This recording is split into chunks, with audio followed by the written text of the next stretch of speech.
opportunities with city agencies, and they really, really, really can be very helpful. But you have to be professional, you have to appear legitimate, and it definitely helps to have the assistance of elected officials. So is it just the Department of Sanitation, or aren't there other sort of city groups that you need to work with too?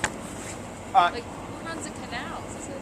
So the canal is the domain of many organizations. Yeah. Right now, I would say EPA is in charge of the canal while it's a Superfund site.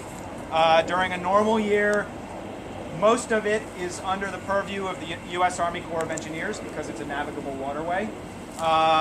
New York City DEP is responsible for dumping sewage into the Gowanus Canal, so they're kind of in charge of that, although they are permitted to do so by New York State DEC. So there are layers of ownership, I guess. Port Authority, I'm sure, is somehow connected to the canal.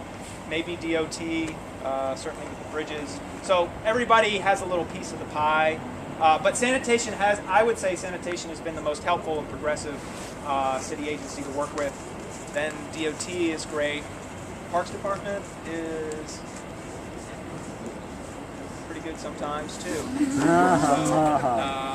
Parks Department gives us lots of wood chips. Love the Forestry Division of the Parks Department. These are actually from an arborist, so these are not. Parks Department is too busy right now with their own troubles to be bringing us wood chips. Unload wood chip? They're too busy. They're too busy. They say they're too busy. Are there any other organizations, nonprofits, community groups working in a similar capacity around this area that could gel? No, there's nobody. I mean, we partner with other groups. So the Gowanus Dredgers Canoe Club, they're awesome. And we use their canoes frequently for doing our balloon mapping, where we take photographs of the canal from balloons like 500 feet in the air. And also we do some salt marsh planning around the canal. We work with Gowanus Alliance, another neighborhood group, to do a lot of stewardship work over at that end of the canal. We build it green. They're like the best. They provide us with materials and their space for use all the time. I cannot praise them enough. They're amazing. But I don't think there are any other groups that I'm aware of other than like community gardens who are doing active building and planting and those types of activities, which is really what I think makes our program so interesting to me, and I think we've been very successful at attracting community volunteers. So I think it's interesting for a lot of people. What physical improvements have been made to the canal?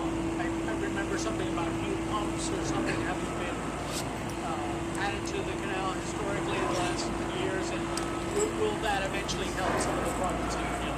Yes, so there is a flushing tunnel, which you may or may not have heard of. I think that's what you're talking about. So the Gowanus Canal is almost 2 miles long, and it used to be streams, so it used to be fed by small rivers that would actively recharge the water, and they would add oxygenated water to keep the creek at the time a healthy living system. As soon as they turned it into a canal and they channelized it and they bulkheaded it and they cut it off from the natural overland flow, it immediately became basically a static, smelly, anaerobic body of water, because the only time water and oxygen were being exchanged was through tidal action, which would slowly raise and lower twice a day, and that's just not enough to really get fresh water from the bay to the head of the canal.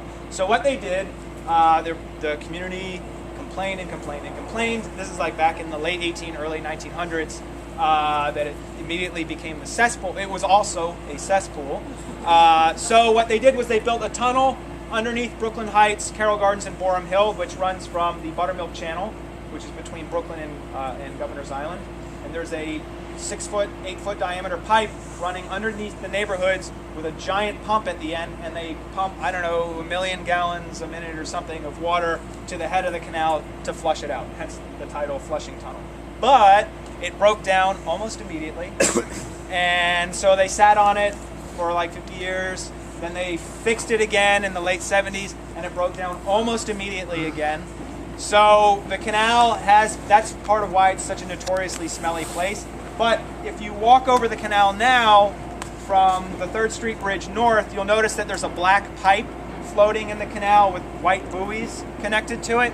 That's a oxygenation pipe. They pump oxygen into water and then they pump it through that pipe at a really high pressure and it jets out into the canal at various points and oxygenates the water, which has done a lot to make it to make it clearer, more translucent, and also it has done a lot to reduce the smell, and there's way more aquatic life since they brought that online. But that's a temporary measure until the flushing tunnel is fixed, which should be, I hear it's going to come online in the spring.